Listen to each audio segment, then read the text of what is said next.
شكرا لك جلال على تسيير الجلسة، وأيضا نشكر جميع المتحدثين على هذا الحوار الثري. يسعدنا الآن أن نبدأ محادثة ملهمة مع الكاتبة والمفكرة العالمية الحائزة على العديد من الجوائز نعومي كلاين. يدير هذه الجلسة منظم حملة الوطني في الولايات المتحدة إريك سايب. تعرف نعومي بمواقفها الجريئة والصريحة في الدفاع عن حقوق الفلسطينيين، وستشاركنا اليوم برؤيتها حول ما يجري في غزة، وكيف تؤثر هذه المأساة على السرديات العالمية وحرية الصحافة حول العالم. نرحب بك نعومي ونشكر حضورك وصوتك الداعم. Thank you everyone for that session. Now, we're privileged to have with us an inspirational conversation next with award-winning author and scholar Naomi Klein, moderated by Hamle's U.S. national organizer Eric Saieb. Naomi has been outspoken in raising her voice for Palestinians, and she is here to share some thoughts on the ongoing atrocities in Gaza and its impact on the world. Welcome, Naomi. We appreciate your presence and your voice.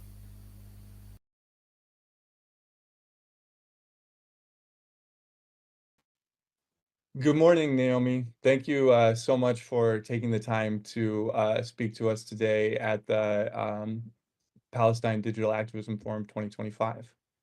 Well, it's great to be with you, with all of you.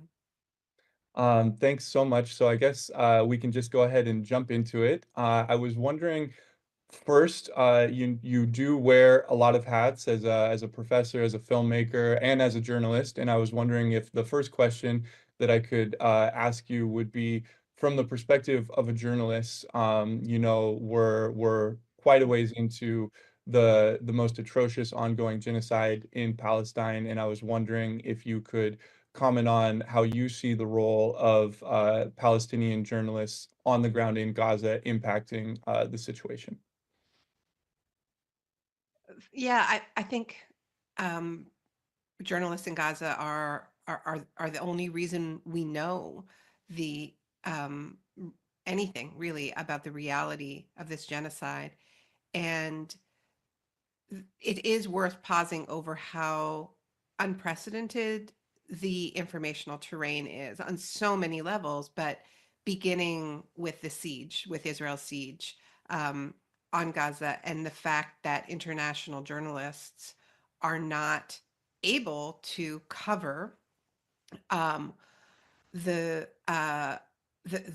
I mean, I don't call it a conflict, but in the discourse of war reporting, I mean, I don't think it's a war either, but in every other precedent that I can think of, there has been the ability of journalists to have a much greater degree, international journalists, a much greater degree of freedom to do their own coverage. I mean, I covered the invasion of Iraq in 2003, and yeah, there were a lot of journalists who embedded in the U.S. military. That was one of the models, but there were also a lot of journalists who were able to go unembedded. Independent journalists working for large media organizations. I was reporting for a magazine.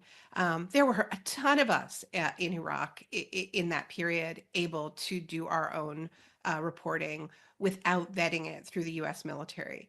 And so just pausing to understand that this that Gaza has been sealed in. I went to Gaza in 2009 through the Erez crossing, and went through the whole process of getting press credentials, and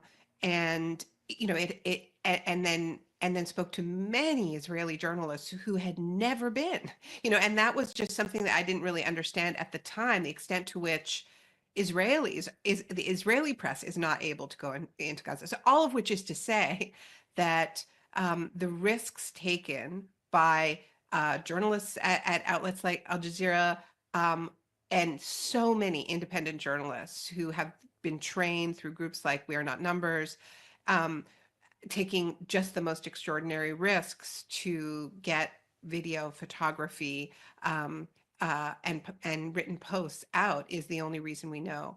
So I've never seen anything like it. I've never seen anything like the courage. And I've also never seen anything like the normalization of the censorship, right? Because these atrocities are happening because of weapons and money sent by the US. And the US press has not demanded access to see for themselves. So, I mean, I have a huge amount of outrage, as so many of us do, about the failure to stand up for Palestinian journalists who have taken the risks and are the only reason we know, and to not stand up sufficiently. I mean, obviously there are exceptions, but sufficiently for our colleagues who are being murdered, targeted, for the risks that they're taking, and for just doing their jobs in the most basic sense. But also a failure to stand up for themselves and their right to go in and do this reporting, because this is a US genocide as much as it's an Israeli genocide. Certainly. Yeah, I think people really oftentimes don't realize that throughout the entirety of this genocide, there hasn't been international press on the ground because they haven't had any access, and that is really so important to highlight, along with the fact that obviously the state of Israel has really been strategically targeting Palestinian journalists on the ground, and they definitely have been the primary reason why we have an understanding of what is going on. The journalists, I mean, on the ground doing such courageous work. But something else that has really impacted global understandings has been the online space and specifically social media. I know in your recent book, Doppelganger, you kind of touch on the impacts of online spaces in understandings of what's happening around the world. I'm wondering if you could speak to your understanding of what you've referred to as a mirror world and kind of disinformation campaigns on the understanding of what's happening in Gaza through how it's playing out on spaces on social media. Right. So this is another way in which this is entirely unprecedented. And it's almost like we're dealing with enclosures on enclosures, right? So you have the enclosure, the siege, the sealing in of Gaza. And then you also have the enclosure of our informational space on these corporate platforms, which is also unprecedented, right? So once again, if we think about the invasion and occupation of Iraq in 2003 and onwards, or Afghanistan, I mean, this was pre-social media, right? This was so there was internet reporting, but there were all kinds of independent spaces where information could be disseminated. Now we are all enclosed. So much of the ways that we understand the world are on these platforms, these massive platforms that are global. And then there are enclosures within the enclosures, right? So, we're all working for Elon Musk, or we're working for Mark Zuckerberg, or we are content, we are attention for a certain kind of business model, right? Which, they have been adamant that they are not journalists, they are not publishers, they are not journalists, right? They don't want to take responsibility for what's on their platform legally. But this is, when Elon Musk bought Twitter, he said it was the digital town square, right? This is where we are talking. But we're not all on the same platform, right? Even when we're on the same platform, we're not on the same platform. We're enclosed within these algorithmic platforms within platforms.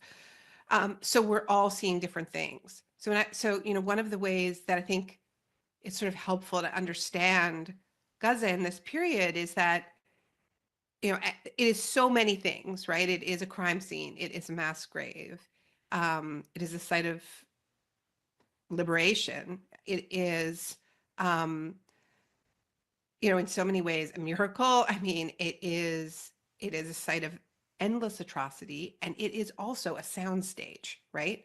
And it's a soundstage where you have many different actors performing for different audiences, right? So on the same platform, you have Palestinians, journalists, and also non-journalists taking out their phones and documenting atrocities for the world. And you also have Israeli soldiers documenting their own crimes for their own audiences, right?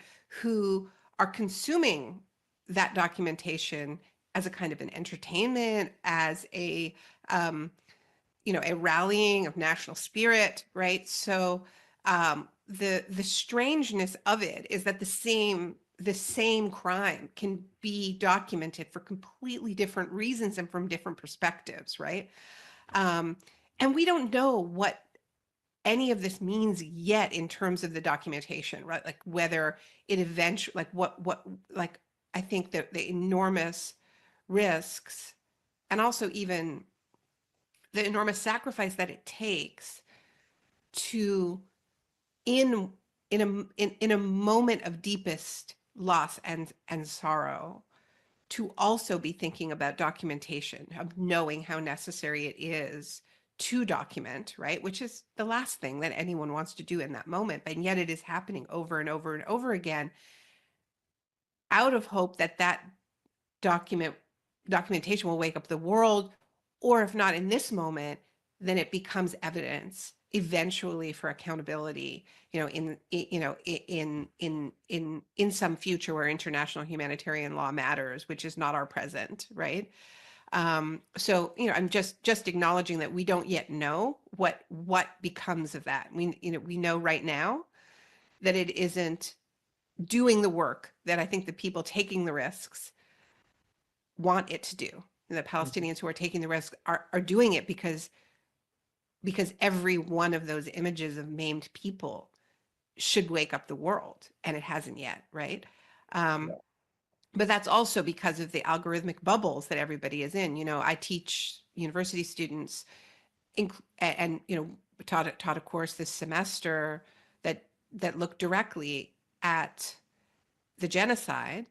And one of the things that I think is so difficult is the isolating nature of how the information is being consumed, right? That it's being consumed not collectively, but on a device, a very sort of private device, a phone, maybe through headphones.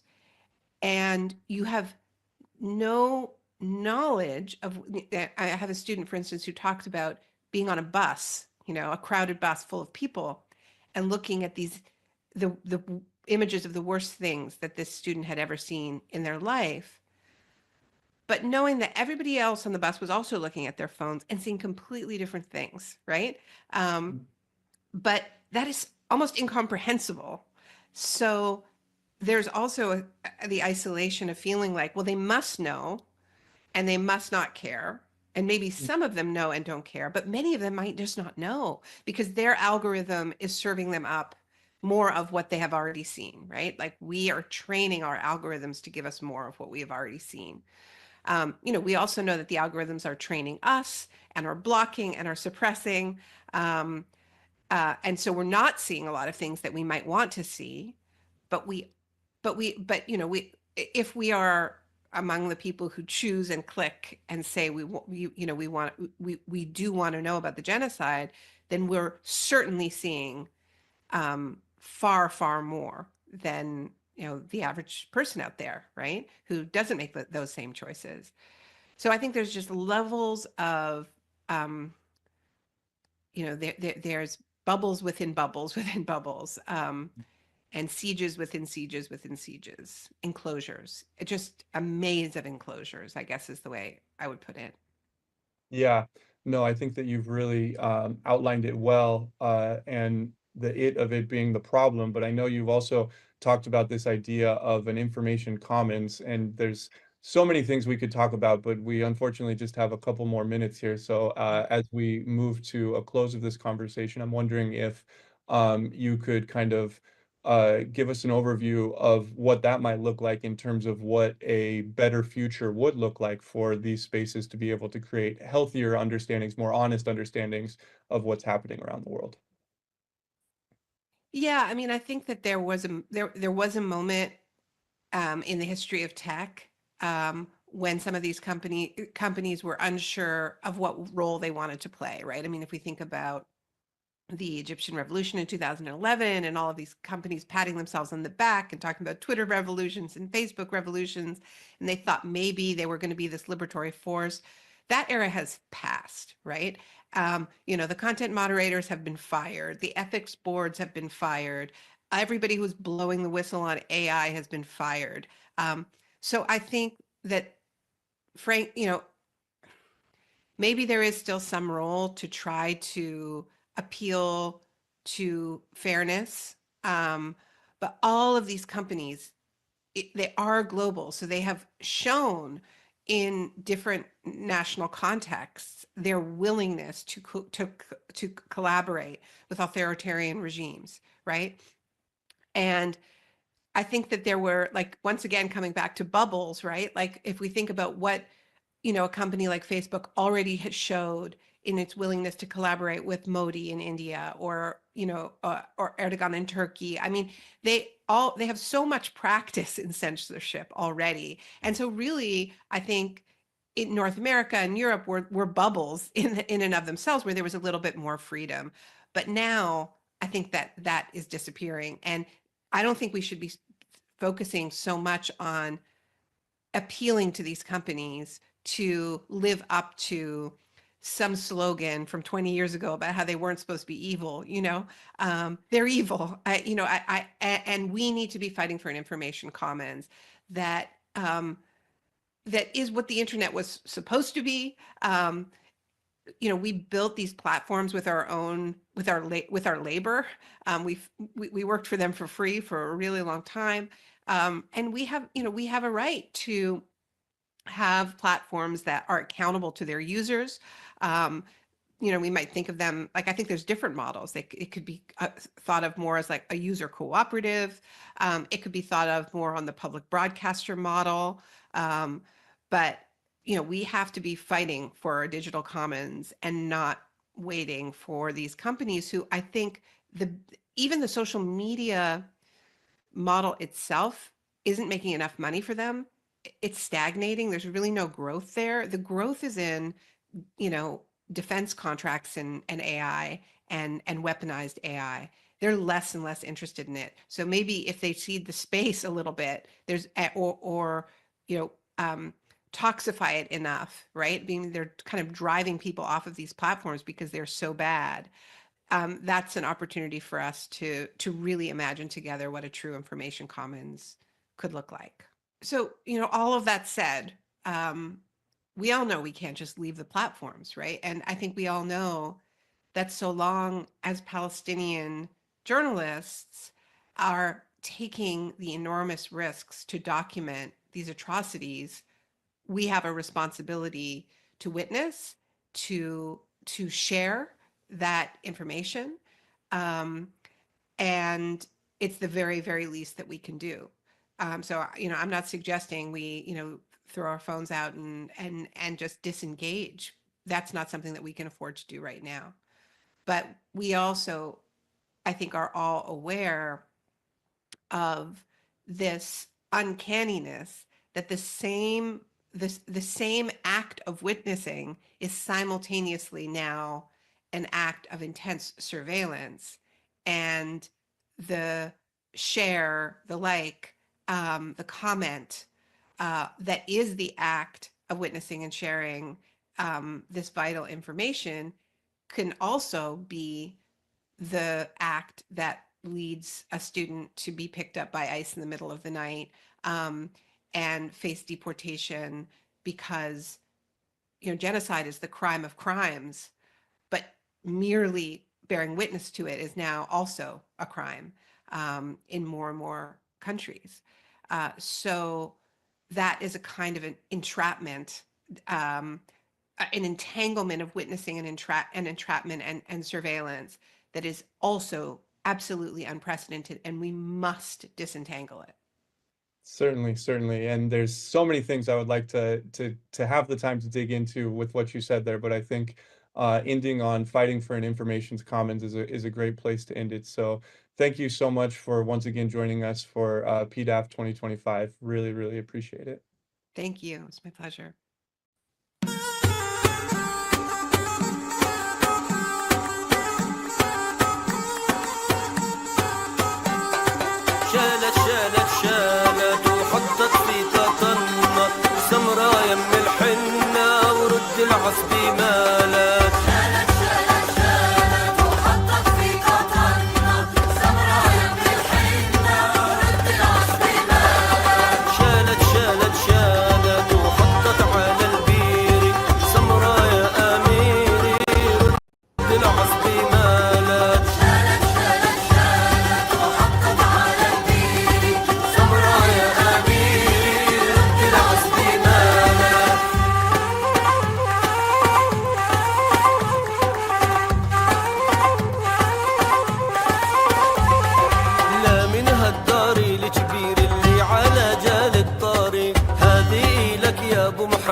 والعطشان يبل الريق. لا من هالطريق الكبير اللي على جال الطريق، هذه لك يا ابو محمد والعطشان يبل الريق. لا من هالدار الكبير اللي حواليها بركوك، هذه لك يا ابو محمد جينة كلك مبروك. لا من هالطريق الكبير اللي على جال الطريق، هذه لك يا ابو محمد والعطشان يبل الريق. لا من هالدار الكبير اللي حواليها سريس، هذه لك يا ابو الياس جينة هم العريس. شكرا لك نعومي، وأيضا نشكرك إريك على إدارتك للحوار. نصل الآن إلى آخر جلسات هذا اليوم، والتي تحمل عنوان الحصار الرقمي، الصعوبات الاقتصادية ومعركة البقاء في غزة. في هذه الجلسة نناقش الآثار المدمرة للحصار الرقمي الذي تفرضه إسرائيل على قطاع غزة، وما يخلفه من عوائق وتحديات اقتصادية هائلة أمام الفلسطينيين. تدير الجلسة مسؤولة المناصرة في الاتحاد الأوروبي لدى حملة تيسير المثلوثي، وينضم إليها كل من مديرة البرامج والاتصال في فلسطين لدى تحالف أطفال الشرق الأوسط وعد عباس، المدير العام لمنتدى التنمية الاجتماعية محمود الزند، رئيسة قسم مساعدة التكنولوجيا في مركز الأعمال وحقوق الإنسان جياتري خاندداي. كما وندعوكم للبقاء معنا بعد هذه الجلسة مباشرة لتقديم جائزة منتدى فلسطين للنشاط الرقمي 2025. Thank you to Naomi and Eric for that conversation. Now we're on to our last session of the day. It'll be on the crippling and overarching effects of Israel's digital blockade on Gaza and what extreme barriers and difficulties that Palestinians face on an economic level. It'll be moderated by Tafsir Mamdouthi, Hamle's EU Advocacy Officer. Joining us are speakers Waid Abbas, the Palestine Programs and Communications Director at the Middle East Children's Alliance, Mahmoud Isand, the Director General of the Social Development Forum, and Gayatri Kandadai, who is the Head of Tech Accountability at the Business and Human Rights Research Center. Please stick around after the session for the presentation of the Palestine Digital Activism Forum 2025 Award.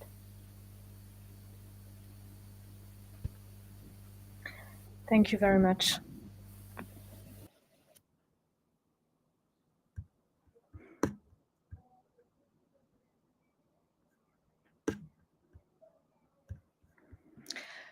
Welcome, everyone, and thank you for joining us for today's fourth session, the digital blockade, economic hardships, and the fight for survival in Gaza.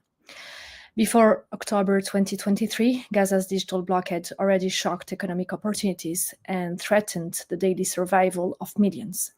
Over the past year and a half, these impacts only have intensified. While millions of dollars have been raised internationally to support those enduring genocide in Gaza, many have seen firsthand how difficult it is for that support to reach those who need it most. Today, we'll delve into the immense barriers Palestinians face in accessing international financial support, digital payment platforms, and global markets. Barriers made worse by infrastructure destruction, internet restrictions, and targeted deplatforming. We'll also examine the role of major corporations, such as PayPal, in perpetuating these hardships, and we will discuss what accountability and justice could look like. By connecting Gaza's struggle to global financial systems, we hope to underscore the urgent need to dismantle these barriers. Let me now introduce our great panelists. We are really thankful to have the three of you among us today. First of all, Waid Abbas is the Palestine Programs and Communications Director at Mecca. Waid is an advocate and researcher focused on Palestine, human rights, and humanitarian issues. She combats apartheid, genocide, and anti-Palestinian racism, promotes ethical humanitarian practices, and raises awareness of systemic injustices through grassroots partnerships. Gayatri Khandadai serves as the head of tech accountability at the Business and Human Rights Resource Center. Gaia is a lawyer with a background in international law and human rights, with extensive experience in research and advocacy, particularly around freedom of expression, online and offline. And last but not least, Mahmoud Zant is the Director General of the Social Developmental Forum, SDF. Mahmoud specializes in digital transformation for the nonprofit sector, leads digital empowerment initiatives, and has been instrumental in developing community responses to digital and economic challenges in Gaza.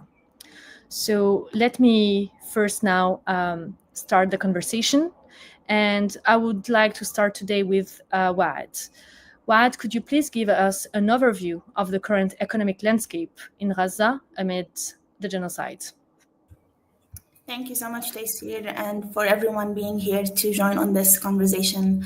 As we all know, Gaza has been living under an extremely exhausted existence since before the genocide started in October 2023. The Israeli policy with its blockade over the Gaza Strip, which is inching towards 18 years now, basically worked on keeping Palestinians in Gaza on a survival mode, or keeping basic needs covered but not allowing any opportunity to thrive or flourish in any shape or form, which affected every aspect of life in occupied Gaza, from food sovereignty and security to being able to connect to global international markets and so on. We're talking about an unemployment rate of 60% from before the genocide, and now it exceeds 80%. And these numbers, of course, could be much higher, as it's really hard to kind of do any kind of accurate calculation amid the ongoing genocide. And almost all of Gaza is dependent on aid compared to the previously 50 or 60% from before the genocide. When it came to financial interactions, whether local or international, there were many limitations, including restrictions on local and international transfers, or having individuals and institutions go through a thorough vetting process to make sure there are no links to quote-unquote terrorism, according to either donors' terms, and I have to say, even they are right now much more aggressive amid the ongoing genocide, or monetary laws and regulations. But nothing of what happened before compares to the current situation right now. By the end of March 2024, all bank branches and ATMs in occupied Gaza were entirely out of service. And since people in Gaza continue to try to fix as much as possible to continue going, as of December 2024, a few months later, there were only a handful of branches of ATM working. Right now, we have 3 semi-functional out of the 94 already existing ones that were completely destroyed. When we say operating, of course, it's very humble to say in some cases it was merely an employee with a notebook and a pen following up, basically on paper. Liquidity is currently the main issue in terms of financial transactions, as it is extremely scarce to have cash on hand due to many factors, including, but not limited to, the looting that the Israeli army have done to major banks in Gaza. For instance, the estimates of what was stolen from the Bank of Palestine before it was completely destroyed, I think the estimates are 54 million. From all of the banks, all of together, we're talking about at least 180 million. And then add to that the tens of thousands that were paid, like as in another method where we had the smugglers who took, right now, like the estimates are millions and billions of dollars from families in Gaza to help them escape during the first few months of the genocide, which is now, of course, it's not even possible. But all of this meant emptying Gaza from physical cash on the ground.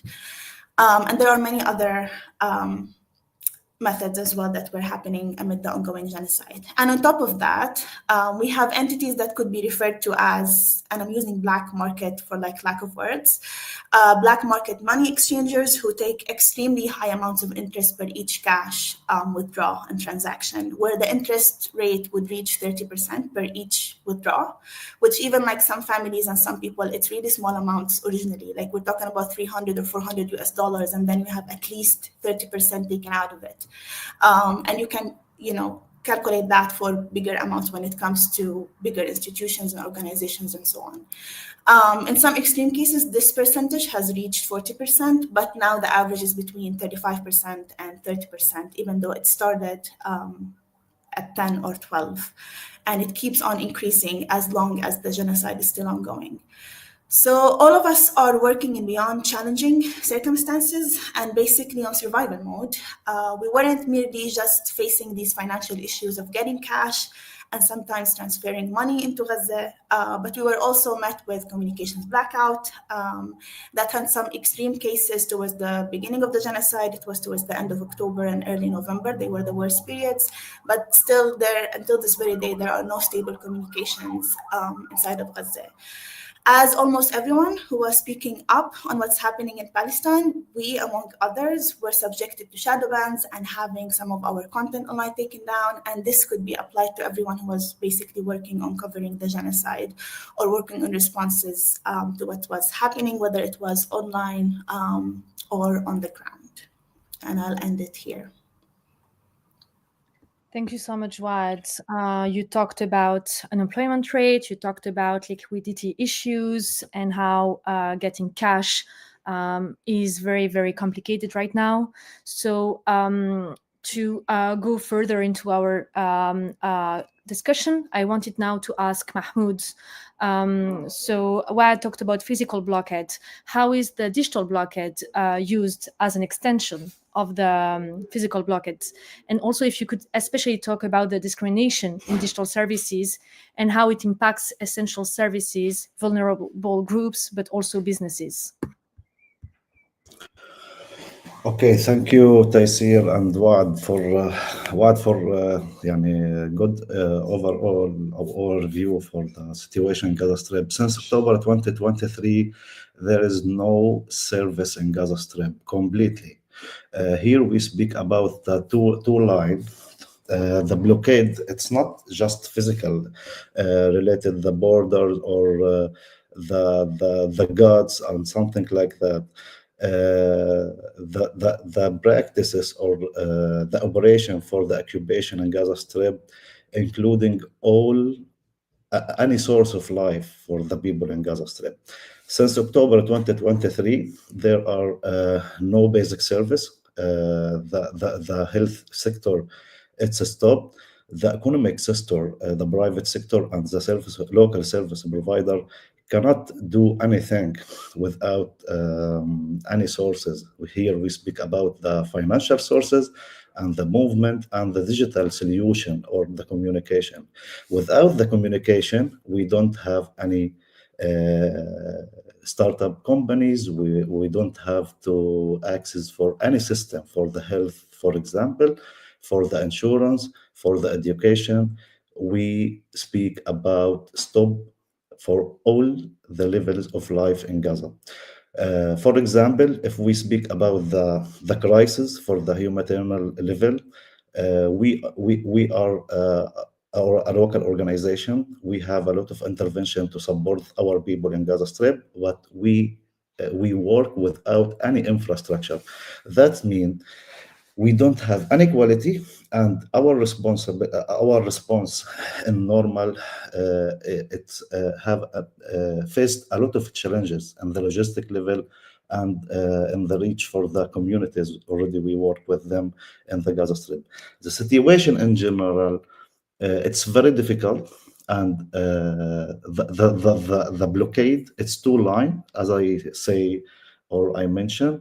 The physical blockade, it's very important for the life, and the digital blockade, it's very important for stop the life, stop for stop any source of to support the people in Gaza Strip. Without communication network and without internet sources or service in Gaza Strip, we cannot do anything. Here I speak about the non-profit sector, but I also speak about the formal system for the basic service and the private sector. The challenges, it's wide and big. I think all the facilities now, it's a stop in Gaza. For example, we have a solution for the cash and the transfer, but it's not enough, and it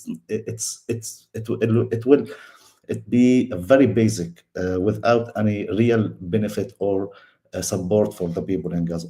This is the situation. 2023, we have around 15 times the all communication in Gaza Strip. It has stopped. The families cannot contact with any members of family or any organization. The UN agency work with any a clear plan or infrastructure, and the local organization in the same situation. This is the situation in general in Gaza. If we speak about the education, we don't have any infrastructure to start education, for example. We don't have school, we don't have universities. But if we think about the new solution for the e-learning or using the digital solution, we don't have any facilities in this level because we don't have infrastructure. We lose the internet. Before 2023, we have a limited sources for the internet service. But you can imagine now, we use a basic tools. We used a manual tools for our work. But if we speak about the education, we cannot do anything. I know, and if you know, the university in Gaza are trying to do anything to support the student in Gaza, but the student faced a technical issues. The student cannot reach for the internet easily. The student haven't any devices, for example. Since 2023, if I have any smartphone in our organization for my team, if it defect, I don't have any source, or I cannot buy or sell buy any new devices in Gaza Strip. This is the situation now. The physical borders blockade, it's included all the facilities for the life. The digital blockade, it's in the same line of the same process for the occupation procedures or practices in Gaza every day. Every day we have a solution and an idea to support the people, but we don't have capacity to do that.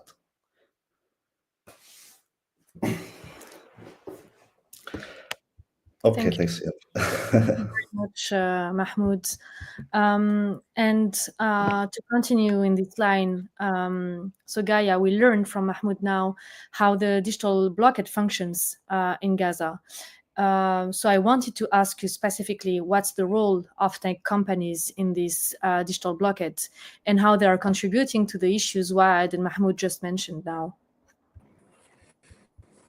Thank you. I'm Gaia. I work with the Business and Human Rights Resource Center, where we've been tracking links and allegations made against a whole range of sectors in Gaza since October 2023.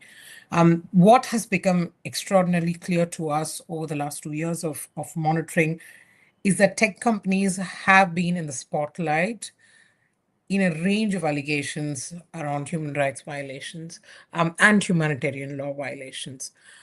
While many of the issues that my colleagues talked about falls within the responsibility of states to not cause harm, there is a responsibility for tech companies as well, both under the UN guiding principles as well as international humanitarian law, to fulfill certain responsibilities, especially the responsibility to respect these rights.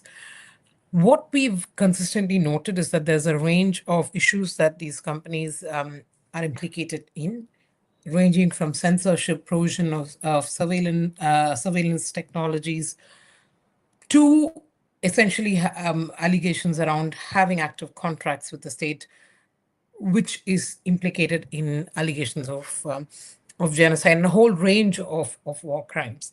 So in those circumstances, tech companies at a very, very minimum should have done heightened human rights due diligence to demonstrate both to themselves and to their customers and to everyone else the measures they are going to take to minimize the harm that is being experienced in these areas. And what we've noted is that when we tried to reach out to about 99 companies to ask them about these efforts that they've taken, most companies did not respond. We got about 4 responses, which also demonstrates to us the absolute lack of transparency on a very critical step, which these companies should have taken before either continuing or stopping services in conflict-affected areas, particularly Gaza. Given the history, given the long-standing issues, none of these companies should have been surprised by what was required from them and what they had to cope with. What we are particularly worried about is issues around whether tech companies acknowledge the harms and what is needed at the moment. And there is no real clarity around whether those measures have been taken. What is, however, becoming increasingly clear is the calls from UN and other spaces for companies to act in a more responsible manner with very specific calls. For instance, the UN's call when it comes to the arms sector.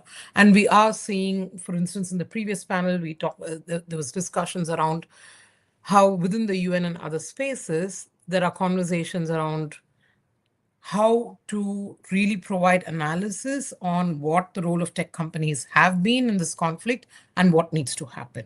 And I think what is perhaps critically missing at this moment is very clear demonstration of what has happened and what has not happened. And I think to a great extent, it's possibly also because there hasn't been enough of a push from other states to ask for this clarity, which the UN is increasingly getting interested in and is probably going to be asking for. All of this in the broader context of an occupation makes this much more complex and much more problematic. That kind of commitment or willingness to demonstrate what measures have been taken is at the moment not something we've been able to properly analyze and demonstrate to others. So Gaia, what you're saying is that basically right now there is no way to expect any responsibility measures from those tech companies, right? No, I wouldn't say there's no way to expect it, right? Because all companies are subject to law. I don't think tech companies are particularly special in that sense. What I'm saying is that there has not been enough pressure outside civil society. Civil society has been consistently monitoring, consistently reporting, but there has not been the kind of pressure that should essentially be required to push for accountability. And I think tech companies themselves can provide a lot more information than what they are at the moment. Our response rates around Gaza are particularly problematic. In fact, the report we referred to, where we had asked about 9,900 companies about what measures they were taking, particularly tech companies, around what measures they were taking to ensure that harm was not going to be caused, what kind of heightened due diligence they were undertaking. We didn't really get a response that we could properly analyze. That in itself is a problem, right? If we are able to get information, then we can analyze and say, oh, these are the gaps. But at that very step of getting information, we are not really able to get through, which means we don't really have a credible way of looking at what kind of due diligence is taking place, which is the fundamental basis on which any decisions can be made around provision of services or, stopping of services. That is not there.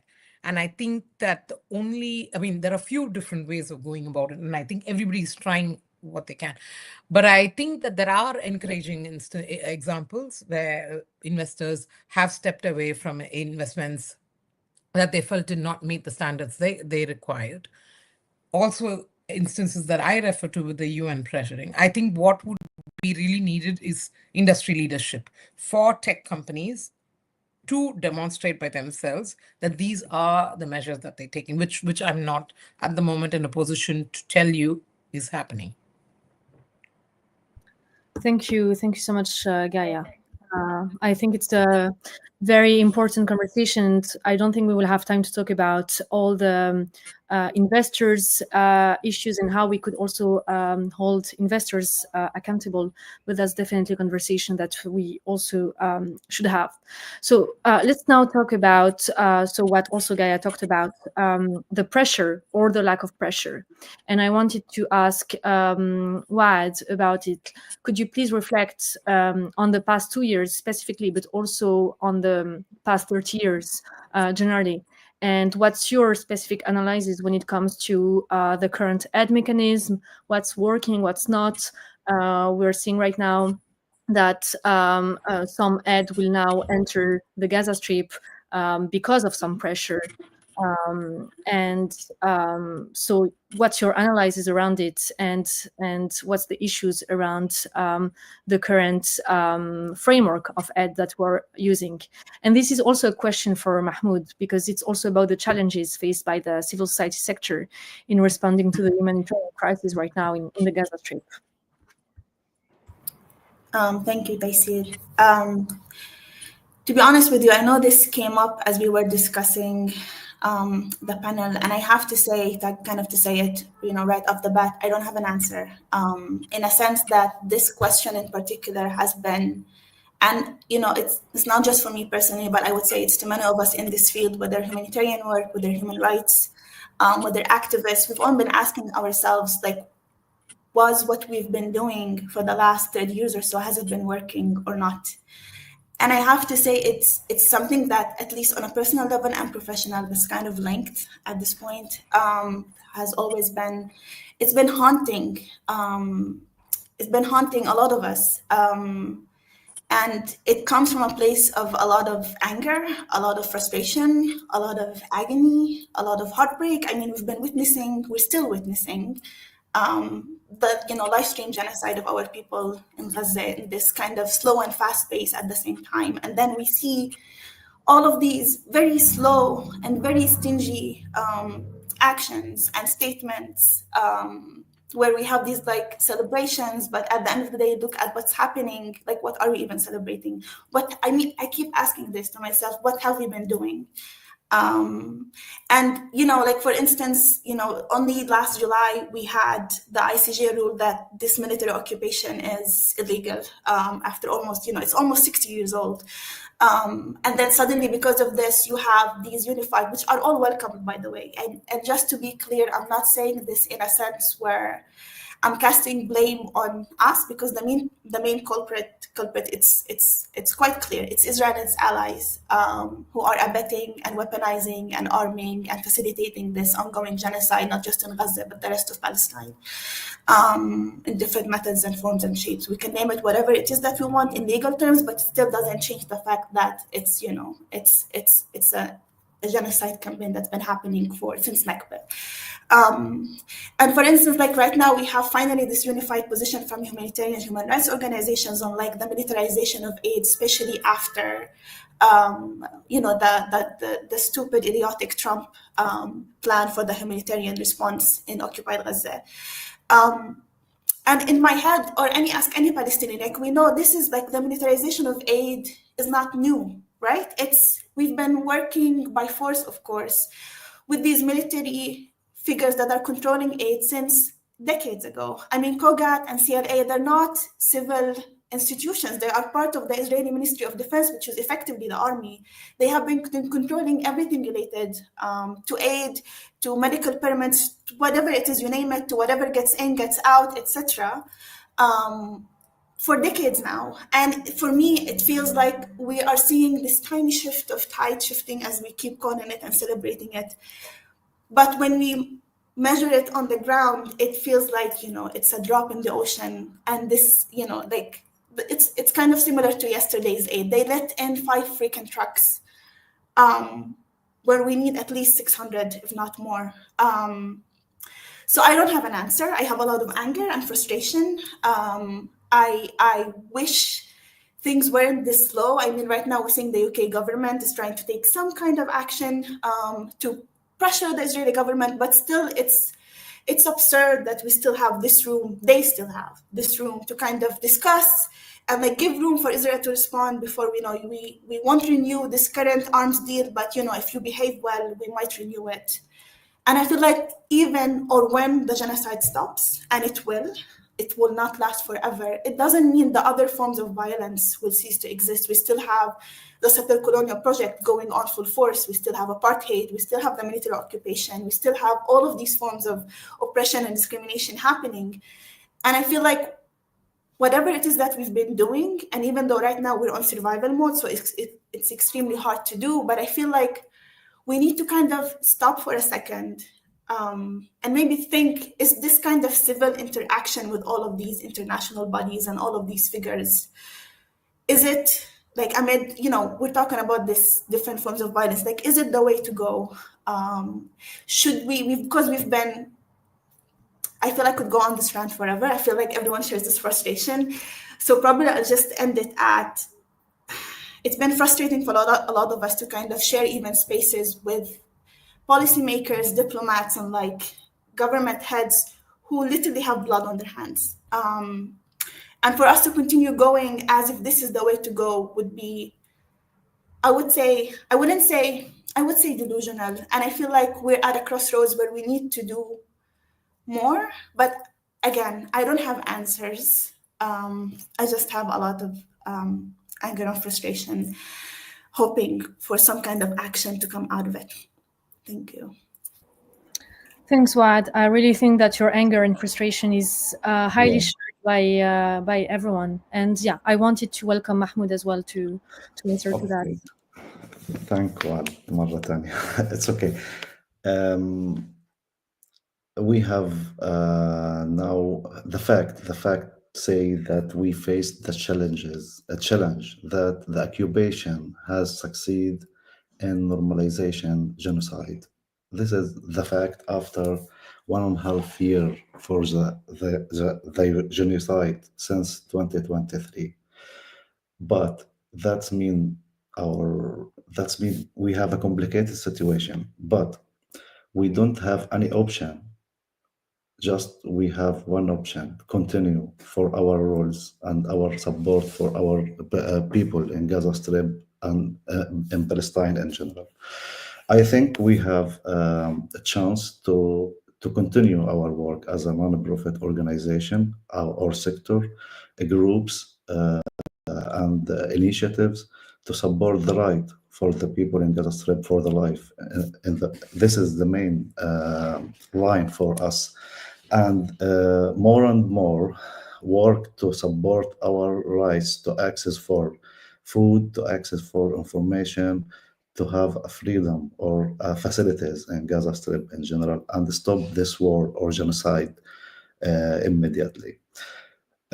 We don't have option, just we have one way, start or continue our work again and again, support and advocate our rights. And I think the lobbying and the advocacy effort in the last year, I think it's good, but now we face the normalization for the genocide. It's very important and dangerous point. We need to redesign and make a deeply discussion about our tools and rules. Here, I mean here the groups, the movement, and the organization who support the human rights base and the rights for the people and human rights in general in the world. We need to make a new analysis and review our techniques to make a lobbying and effort to push the communities in the Europe and the US to express or to know what happened in Gaza Strip now after 1.5 years. To know that no real life in Gaza, to know how many people killed every day, to know what we need to be normal. For example, I'm from Gaza, but my brother is still there, and every day I'm waiting a news about anything. Okay, in general, to be direct, we just have a chance or way to continue our work and evaluate our tools and mechanism and the advocacy level. But we need to think about another level. We should to design a new intervention for the accountability, especially for the UN agencies and international organizations who work in Palestinian and Gaza especially. since 2023 and now. What we need, or what this organization do in the real life for the Palestinian people in Gaza? What is the role for this organization? We hear, for example, as Wad say about the yesterday, the trucks or the aids across the border between Egypt and Gaza Strip. We speak here just about 9 trucks for the aid. It's not enough for 2 person in Gaza Strip. The accountability level, it's important to support the people in Gaza and support the effort for the local organization in Gaza. We must to launch new campaigns to especially for this type or this level of organization, UN agencies and international organization. Why? Because this organization have access to connect with the actor, with the Israeli occupation and coordination for the humanitarian aid and blah, blah, blah, blah, blah. The second point for me, if I speak about the challenges for the non-profit sector in Gaza Strip, the answer is clear here. The local organization in Gaza Strip work without any resources, real resources. We have challenges or faced challenges in the procedure for transfer for money, for support. We don't have, for example, a supplies or goods in the local market to support our people. We need to stop the blockade. We need to stop genocide in Gaza Strip. Then our work starts. You hear from 2023, a lot of fundraising campaigns start everywhere, in the US and the EU and Asia, blah, blah, blah. But we don't have flexible method or way to transfer this money, for example, for the people, for the organization. We have challenges with the banks, with the governments, with PayPal, with all of organization, all of companies, all of financial service companies in the world have a special procedure for the Gaza Strip transfer. This point, it's a big challenges for the organization. We don't have access for our money, for the fund, for the donation to support the people in Gaza. And if we get it, we have another challenges. As Wa'ad mentioned, we don't have cash in Gaza, no cash. And at the same time, if we need to, if we start to using some solution, digital solution, for example, we use a local apps for transfer the money and something like that. But at the same time, we don't have a good infrastructure for the communication. And this is the unlogic situation. Main point here, if we need to work and support our people, we need a capacity and we need we need a capacity, we need a fund, and we need a right to work easily without any procedure and without any unfair practices from the occupation and another actors in the area or in the Middle East related with our service and intervention. The challenges, we have a lot of challenges, but we need to work, and we believe that we don't have any option, just work to support our people. I know that a lot of activists feeling now a bad feel or feeling, and sometimes we don't have the motivation to work, but again and again, just we have one way to support our people in Gaza Strip: work and work and work, advocacy, accountability, the fundraising campaign, and conference and workshop, and increase the awareness effort for all the people in the world to know what happened, and remind them the genocide, it's not normal thing do every day for the people in Gaza Strip. Thank you, Mahmoud.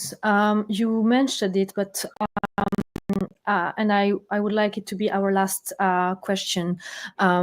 So you talked about the solutions, and especially the local and national ones. And I just wanted to know more about it, but if possible, and I know that we still only have 7 minutes before the end of the session, but I also wanted to ask Gaia afterwards if the ICJ rules that there is a genocide in Gaza, what could be the responsibilities of those tech companies when it comes to digital blockades, and what's their role when it comes to international humanitarian law and international human rights law. So those are two very different questions, but I think that they're really important. So please, if you could answer, both of you. Thank you. I'm going to make it really, really short, right? Because in this war, there are two issues here when it comes to tech companies. And I think the role of tech companies and arms companies has been really at the spotlight, right? One is omission to take the necessary steps to minimize harm. The second one is commission, where you become accused or allegedly complicit by providing certain services, especially critical infrastructure services, which are reportedly used to commit various crimes, right? So in those instances, companies under international humanitarian law, just as states and non-state actors, including companies, have responsibilities. What is even more clear is that under international humanitarian law, under Rome Statute, individuals can be held liable, right? And the challenge here is that with the mounting evidence, there might be a door opening for liability across different areas. And I think that tech companies would have to demonstrate that they have not violated these laws and that they've taken the measures. So I think that as far as accountability goes, which was just discussed about, I think that exploring questions around how tech companies have fulfilled their responsibilities during this period, I think that is going to be the critical analysis. And to answer your question around ICJ, it's quite clear. As far as the law goes, companies have a responsibility not to be linked to, not to be complicit, not to provide services that are used in the furtherance of commission of a range of violations, whether it's war crimes or crimes against humanity or genocide, right? That is quite evident. I think there's very little dispute around it.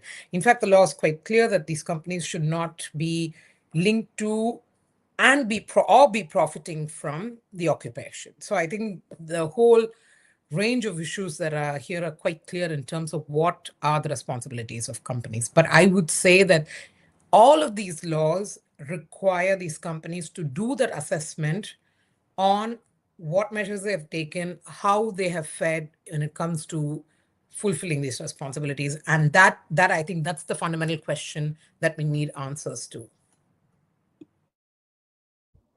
Thank you so much, Gaia. And to finish, I just wanted to ask Waad and Mahmoud to talk about those local digital solutions.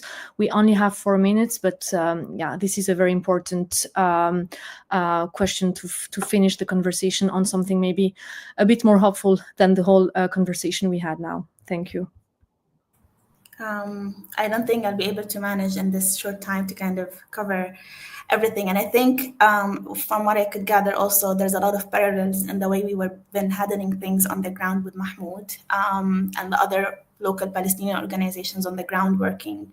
But I would say that for us, amid the era of shadow banning, of digital blackouts, of automated genocide and apartheid, we found ourselves going back to the basics, or the base of our work at least, which was the huge network of partners and allies that we've been investing in over the past 30 plus years. And I had many examples, which I won't be able to share now, but basically if I had the chance to share, I would say that all of these kind of examples were pretty primitive or extremely basic.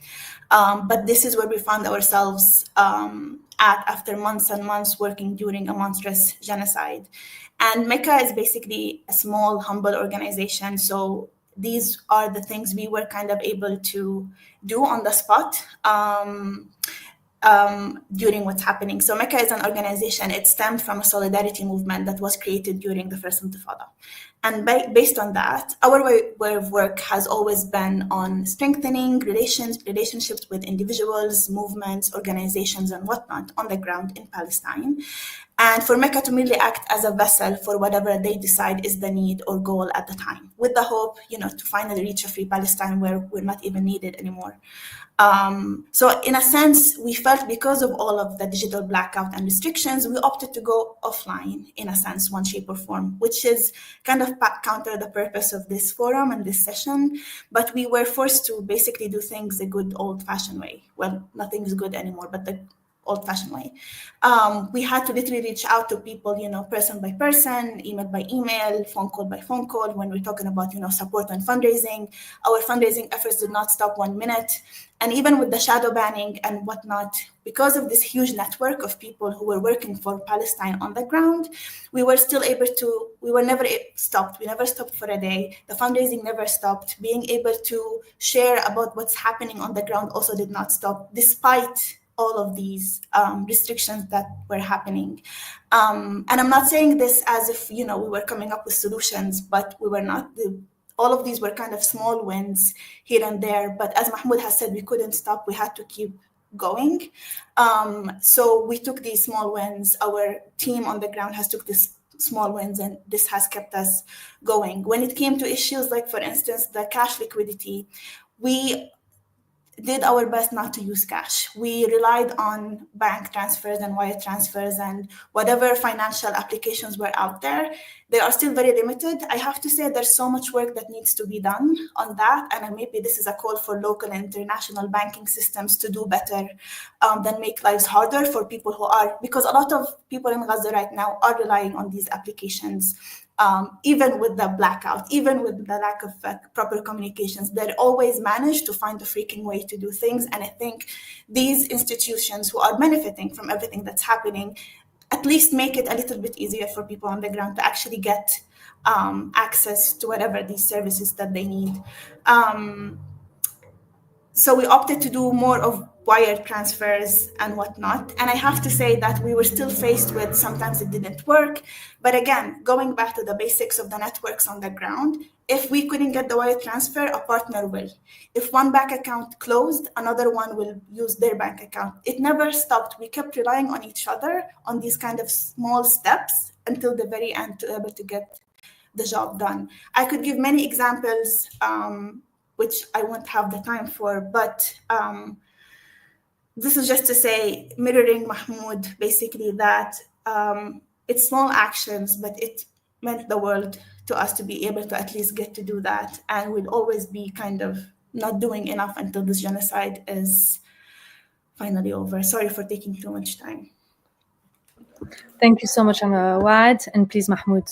Okay, for the hope, our network and our youth group in Gaza Strip and our team don't stop anytime. Since 2023, we continue our intervention with our people. But the difference here, before 2023, we spoke about the digital transformation program and the digitalization for the tools for accountability and the freelancer, blah, blah, blah. But now we speak about education in the tents, education in the field, solution for the student in the university, support our people in the food parcel and hygiene and water and the basic needs. Okay, this is the real change because we are the real people.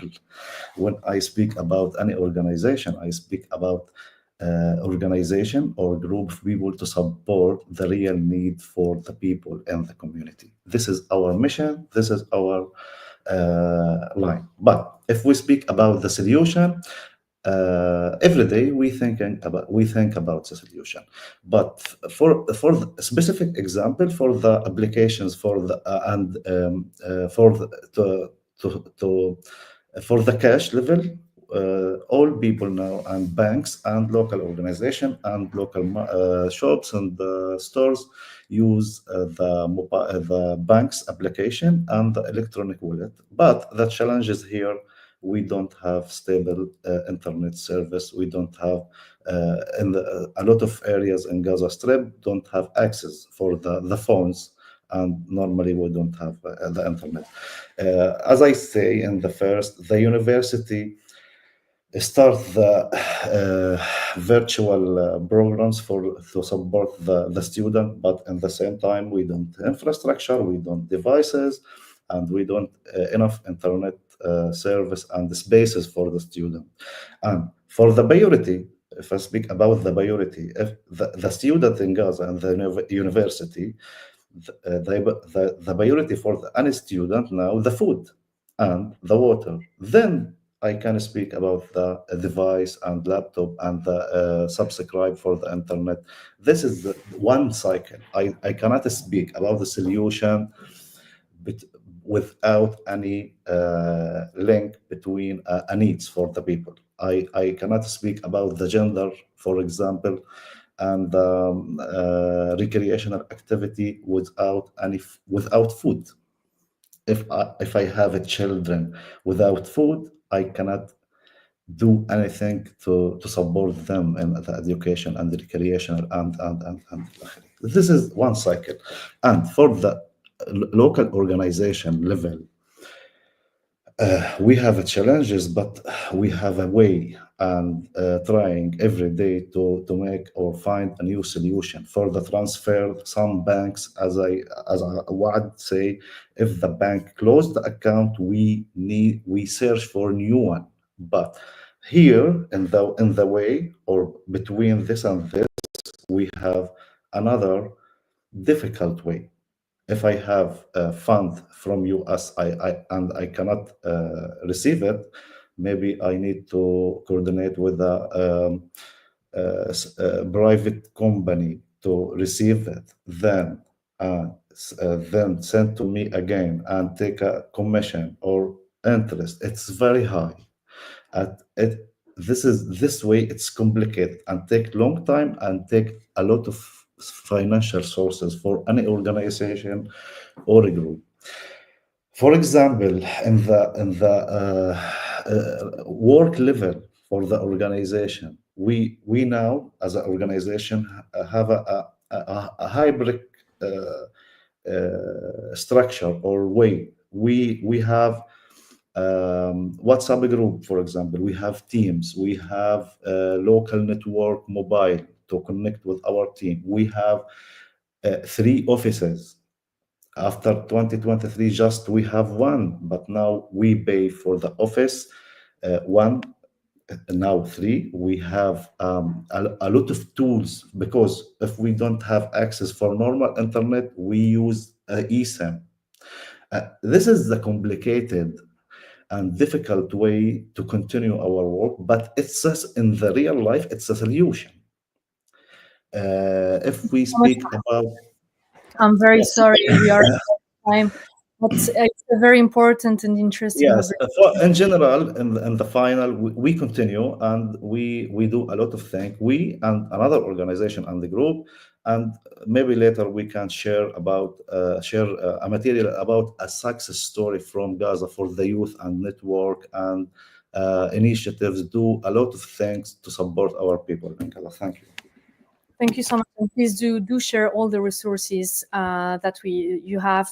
And for sure, we need to continue the conversation, not necessarily next year at Pdaf, but we could think of roundtables and conversations about this specific topic. I really wanted to thank you, the 3 of you, and the struggle for digital and economic justice in Gaza is ongoing. But by shining a light on these barriers and working together, we take one step closer to meaningful change. Thank you very much. Thank you so much. Thank you so much.